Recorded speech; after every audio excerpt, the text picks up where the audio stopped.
Brother Perry and Sister Lindsay back with you again in the 1905 studios after Ice Mageddon 26. And we're here on location at the Tenant House again. And those who didn't see it didn't know, this was nothing but limbs, just everywhere. We were fortunate not to have any damage, and the deacons and John and Leanne have gotten everything cleaned up and back to normal.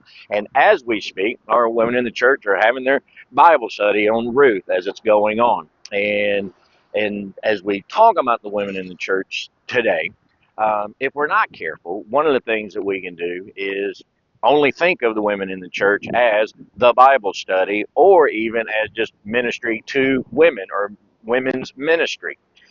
But like I've learned from Kip since being here, you need the right tool. If you're going to do something, you got to have the right tool. Now, he also said, don't worry about it if you don't. Just try it anyways. Worst that can happen is you break it. And so, but it's always better if you have the right tool.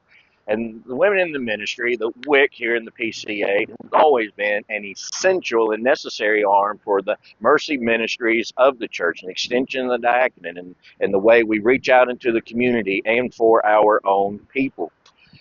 In 1875, Reverend Haman established in his 2-year period here, 28 years old, came in as the pastor and established the Ladies Association formally for the first time. Became the Ladies Aid Organization, became the Women's Auxiliary. And when the Presbyterian Church in America was established, the women in the church was established along with it. And to put that in perspective, that puts us as about 185 years as a church, 121 years or so as a church building, 151 years as a ministry of this church has been the women in the church. And so you've recently received a letter with these seeking the pledge cards for the year for the giving. There's a report in there about the ministries that these monies support. And you can see the impact and the focus of children and family ministries and support that the women in the church do. They help support our own children through encouragement with things all the way up into their college age years.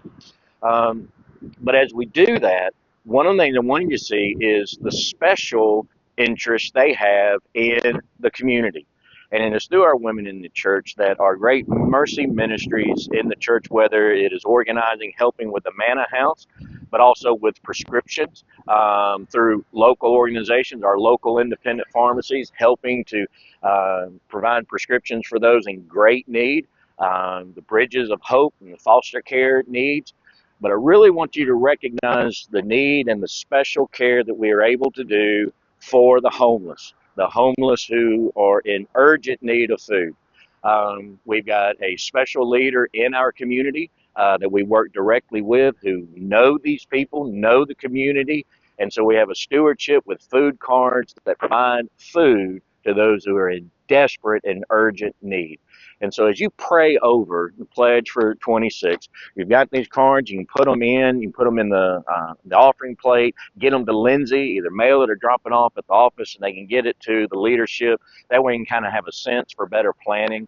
But the big thing I wanted to show is the historic nature of this essential, specialized tool of ministry of how we serve our community and how we serve directly with the mercy ministries through our women in the church.